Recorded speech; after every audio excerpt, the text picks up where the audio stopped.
El Evangelio a tu alcance, con el presbítero y doctor Luis Ernesto Ayala Benítez, párroco de San Benito.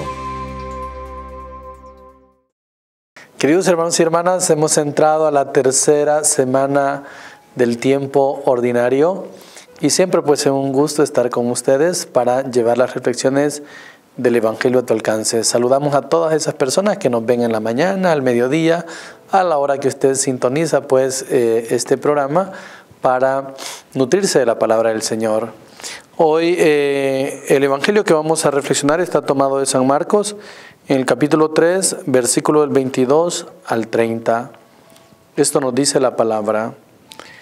En aquel tiempo los escribas que habían bajado de Jerusalén decían: tiene dentro a Belcebú y expulsa a los demonios con el poder del jefe de los demonios.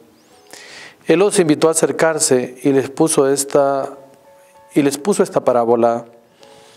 ¿Cómo va a echar Satanás a Satanás? Un reino en guerra civil no puede subsistir. Una familia dividida no puede subsistir. Si Satanás se rebela contra sí mismo para hacerse la guerra, no puede subsistir, está perdido. Nadie puede meterse en casa de un hombre forzudo para arremblar con su ajuar, si primero no lo ata. Entonces podrá arramblar con la casa. Créanme, todo se les podrá perdonar a los hombres, los pecados y cualquier blasfemia que digan, pero el que blasfeme contra el Espíritu Santo no tendrá perdón jamás. Cargará con su pecado para siempre. Se refería a los que decían que tenía dentro un espíritu inmundo. Palabra del Señor, gloria y honor a ti, Señor Jesús. Hermanos y hermanas, a veces nosotros decimos que del colmo de los colmos, hablamos de esto. Sería, por ejemplo, venderle una refrigeradora a un esquimal o algo por el estilo. Pero justamente aquí es el colmo de los colmos. ¿En qué sentido? Que al mismo Hijo de Dios se le diga de que expulsa los demonios no con el poder de Dios, sino con el poder de Satanás. O sea, es una gente, la que lo acusa es una gente que está tan confundida, está tan ciega, que no puede ver definitivamente la acción de Jesús. Y Jesús sigue definitivamente con paciencia, tratando de hacerles entender que se confunden, que están equivocados. Y entonces dice, miren, eso no es cierto, porque eso no es posible. Satanás, si estuviese en guerra, el reino dividido, crolaría, definitivamente que fracasaría.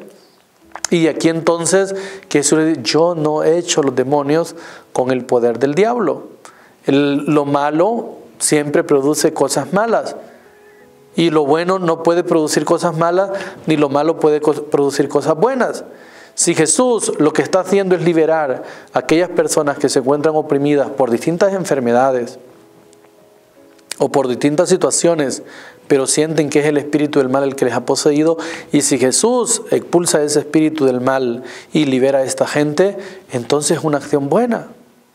Y no puede como consecuencia venir de Satanás, ni venir de ningún espíritu inmundo, ni de una acción mala. Y agrega Jesús, y esto quiero que lo entendamos, hermanos y hermanas, cualquier pecado le puede ser perdonado a un ser humano, sean pecados de un tipo o de otro, pero hay uno, dice Jesús, que merece la condena eterna, y que ese jamás va a ser perdonado. Es el pecado contra el Espíritu Santo. ¿Cómo se ha entendido el pecado contra el Espíritu Santo? El pecado contra el Espíritu Santo es no creer en el Hijo único de Dios. Ese es el pecado contra el Espíritu Santo. Aquel que no crea en Jesucristo, aquel que no acepta al Hijo de Dios como Salvador, aquel que rechaza este mensaje deliberadamente, rechaza a la persona de Jesús como el Mesías, como el ungido, ese pecado nunca va a ser perdonado. No es la blasfemia. Fíjense lo que Jesús dice. Después de blasfemar es a veces insultar, decir cosas contra lo sagrado, lo religioso, etc. Esos pecados todavía pueden tener perdón. Pero el que se cierra a creer que Jesús es el Salvador, que Jesús es el que trae la salvación, a estos sí no. ¿Y saben por qué? Porque no han creído en el Hijo de Dios, que es el que concede el perdón y el que es el que concede la vida eterna. Que el Señor nos conceda la gracia de nunca cometer el pecado contra el Espíritu Santo. Bendiciones.